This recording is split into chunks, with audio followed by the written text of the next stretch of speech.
భోపాల్ భారతదేశంలో మధ్య భాగాన ఉన్న మధ్యప్రదేశ్ రాజధాని. దీన్నే సిటీ ఆఫ్ లేక్స్ అని కూడా పిలుస్తారు. అలా ఎందుకు పిలుస్తారో ముందు ఈ వీడియోలో మీకే తెలుస్తుంది.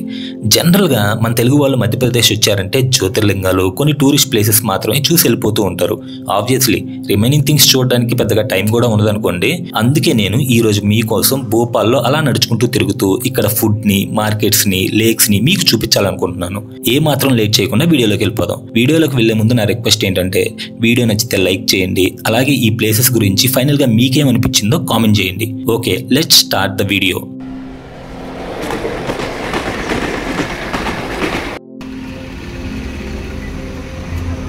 ముందుగా భోపాల్ రైల్వే స్టేషన్ చూద్దాం. మధ్యప్రదేశ్ లో Bhopal junction railway station one of the biggest railway station. Outlook కూడా చాలా బాగుంది. నాకు తెలిసి కొత్తగానే కట్టినట్టున్నారు. ఈ గ్లాసెస్ ఇవన్నీ కూడా చాలా బాగున్నాయి.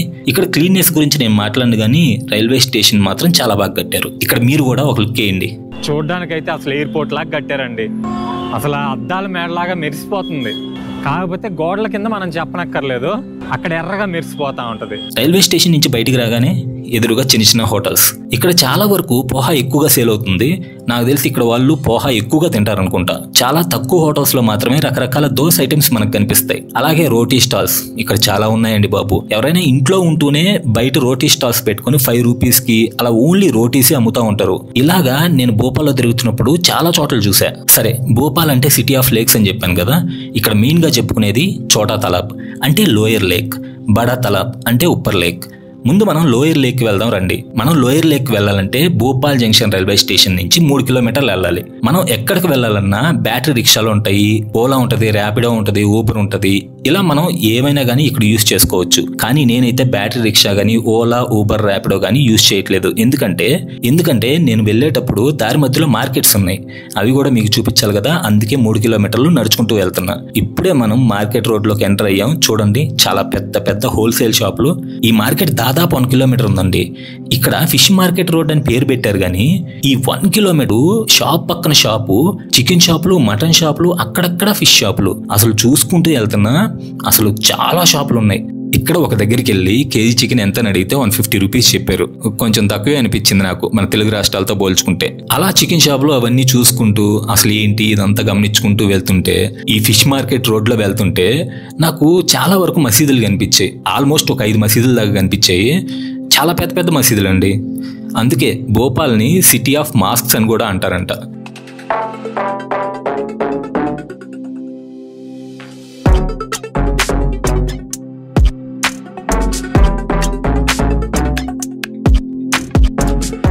అలా నాన్ వెజ్ మార్కెట్ని దాటిన తర్వాత వెజిటబుల్ మార్కెట్. మొత్తం మీద ఒక 3 కూరగాయల బళ్ళు కనిపించాయి అంతే.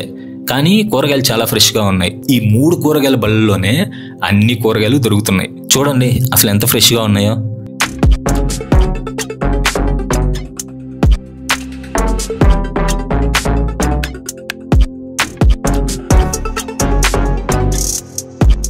అక్కడి నుంచి 700 మీటర్స్ ఇలా ఏదైనా ఇంట్రెస్టింగ్ గా కనిపిస్తుందా అని నడుచుకుంటూ వెళ్తుంటే లోయర్ లేక్ కనిపించింది. లోయర్ లేక్ అసలు వ్యూ ఉందండి, అసలు మామూలుగా లేదు, చాలా బాగుంది. లోయర్ లేక్ అని చెప్పేసి అన్నారు కానీ అసలు ఇంత పెద్దదా లోయర్ లేకే అని అనిపించింది. ఎందుకంటే ఈ లోయర్ లేక్ చుట్టూ కొన్ని దేవాలయాలు కూడా ఉన్నాయి. అదిగోండి కాళికామాత మందిర్. చూడండి అసలు ఎంత పెద్దదో.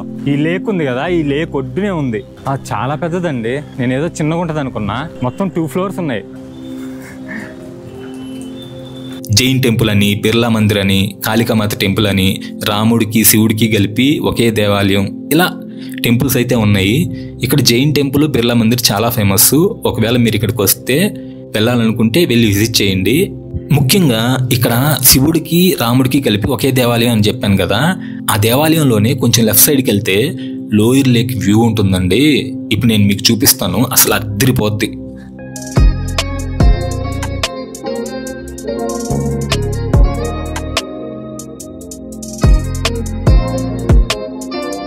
ఆ లోయర్ లేక్ మొత్తం చూసిన తర్వాత ఈ లోయర్ లేకే ఇంత బాగుందంటే ఆ అప్పర్ లేక్ ఇంకెంత బాగుంటుందో అని ఆలోచిస్తూ నడుచుకుంటూ వెళ్తున్నా.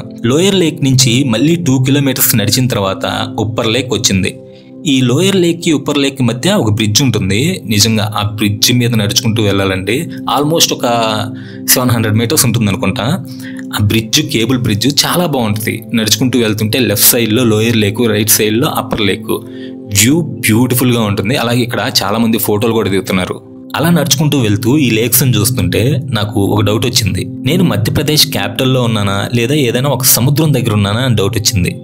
కనుచూపు మేరకు మొత్తం ఉప్పర్ లేకేనండి బాబు, మొత్తం వాటరే.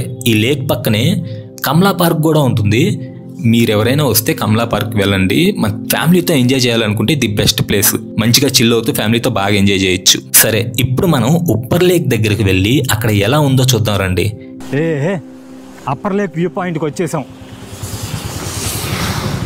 బా నాయన, ఏంది ఇది, సముద్రం ఉన్నట్టుంది. దేవుడా, మనం ఇందాక లోయర్ లేక్ చూసాం కదా, ఇది అప్పర్ లేక్. లోయర్ లేక్ దీని ముందు చాలా చిన్నది. చూడండి కనుచూపు మేర ఎలా ఉందో.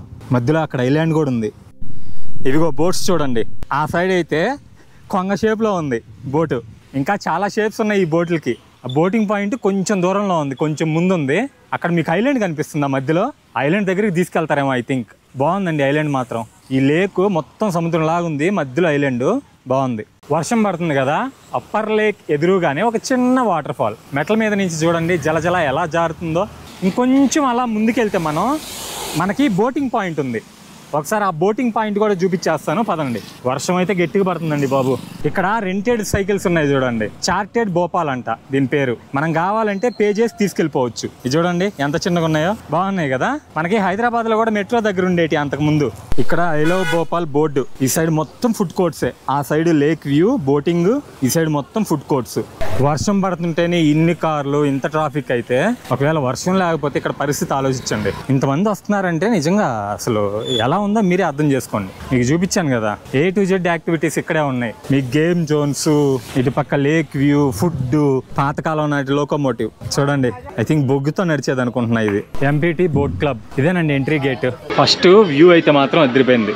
మొత్తం చుట్టూ ఫుడ్ కోర్ట్స్, అదిగోండి అదే ఎంట్రీ పాయింట్. సో ఇక్కడ వచ్చేసి టికెట్ కౌంటర్. ఇక్కడ లైఫ్ జాకెట్లు కూడా ఉన్నాయి చూడండి. సో టికెట్ కౌంటర్ దగ్గర టికెట్ తీసుకొని ఇక్కడికి వస్తే ఈ లైఫ్ జాకెట్స్ ఇస్తారు వీళ్ళు. ఇక్కడ రకరకాల బోటింగ్స్ ఉన్నాయండి. వీటన్నిటికీ ఇవే టికెట్ ప్రైజెస్. మీరు ఒకవేళ చదవాలనుకుంటే వీడియోని పాస్ చేసుకొని చదువుకోండి. అక్కడ బాతులు ఉన్నాయి చూడండి, మొత్తం ఎంజాయ్ చేస్తున్నాయి. అక్కడికి ఎవరు వెళ్ళేదానికి లేదు. ఇది ఫ్లోటింగ్ బ్రిడ్జ్ లాగా అనమాట. వాటి మీద అవి ఎంజాయ్ చేస్తున్నాయి. సో అక్కడ పక్కనే టికెట్ కౌంటర్ ఉంది. టికెట్ కౌంటర్ లో టికెట్ తీసుకొని ఈ బోటింగ్ దగ్గరికి వస్తే వీళ్ళు ఐలాండ్ దాకా తీసుకెళ్తారు. ఇదిగోండి ఇక్కడ 2 ఉన్నాయి చూడండి, 3 ఉన్నాయి. క్యా నరుస్తున్నాయి. Oh, this is the real beauty of Bhopal. ఈ లేక్ ని 1000 ఏళ్ల క్రితం రాజా భోజ్ కట్టించారంట. ఇందులో బోటింగ్, కయాకింగ్, పారాసైలింగ్ లాంటి వాటర్ స్పోర్ట్స్ కూడా మనం బాగా ఎంజాయ్ చేయొచ్చు. అంతేకాదు భోపాల్ మొత్తానికి 50% తాగునీటిని అందించేది కూడా ఈ లేకే. ఈ లేక్ పక్కనే వనవిహార్ నేషనల్ పార్క్ కూడా ఉంటుంది. అసలు మనం భోపాల్ సిటీలోకి వచ్చి పచ్చని ప్రకృతిని, అడవి జంతువుల్ని చూడాలనుకుంటే ఈ వనవిహార్ నేషనల్ పార్క్ వెళ్లాల్సిందే. కానీ ఏదో 1 గంట 2 గంటలు వెళ్ళేసి వస్తే సరిపోదు. వనవిహార్కి వెళ్ళాలి అనుకుంటే మినిమం హాఫ్ డే పెట్టుకోవాలి. అంత పెద్దది. అండ్ భోపాల్లో మస్ట్ విజిట్ ప్లేస్. ఇక్కడ ఒకవేళ స్టే చేయాలనుకుంటే మంచి రిసార్ట్స్ కూడా ఉన్నాయి. కానీ ఇక్కడికి వచ్చి రూమ్ చూసి తీసుకోవడం మంచిది. ఇక్కడే కాదండి, యూపీలో కానీ ఎంపీలో కానీ, అంటే నేను ఈ 2 స్టేట్సే తిరిగాను కాబట్టి చెప్తున్నాను. మనం ఆన్లైన్లో బుక్ చేసుకున్నామంటే అక్కడ ఫొటోస్ ఒకలా ఉంటాయి, ఇక్కడ రూమ్స్ ఒకలా ఉంటాయి. అందుకే నేను మీకు ముందే చెప్తున్నా.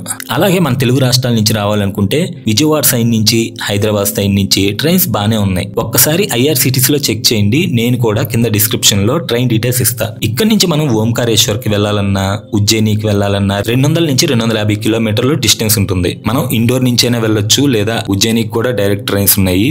కాకపోతే కొంచెం తక్కువ ట్రైన్స్ ఉన్నాయి. ఈ భోపాల్కి అయితే మాత్రం మన తెలుగు రాష్ట్రాల నుంచి ట్రైన్స్ కంపారిటివ్లీ చాలా ఎక్కువ ఉన్నాయి. మనం ఉజ్జయిని, ఓంకారేశ్వర్ చూసుకొని వెళ్తూ కూడా ఈ భోపాల్ సిటీని ఒకవేళ చూడాలనుకుంటే చూడొచ్చు.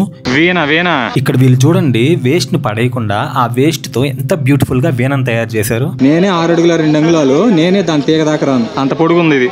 అట్టే వ్యూ అసలు. అప్పర్ లేక్ మాత్రం వేరే లెవెల్. ఈ సైడ్ లోకోమోటివ్, పాతకాలం నాటి బొగ్గింజన్ లోకోమోటివ్. సంచారీస్ మన ఛానల్లో దేవాలయాలు, నేచర్ ప్లేసెసే కాకుండా ఇలా సిటీ వ్లాగ్స్ కూడా చేస్తే ఎలా ఉంటుందో మీ అభిప్రాయాలు కింద కామెంట్ సెక్షన్లో చెప్పండి.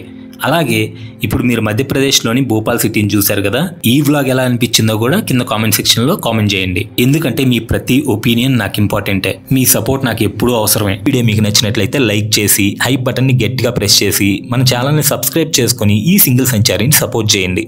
వేరే ఇంట్రెస్టింగ్ వీడియోతో మళ్ళీ కలుస్తాను.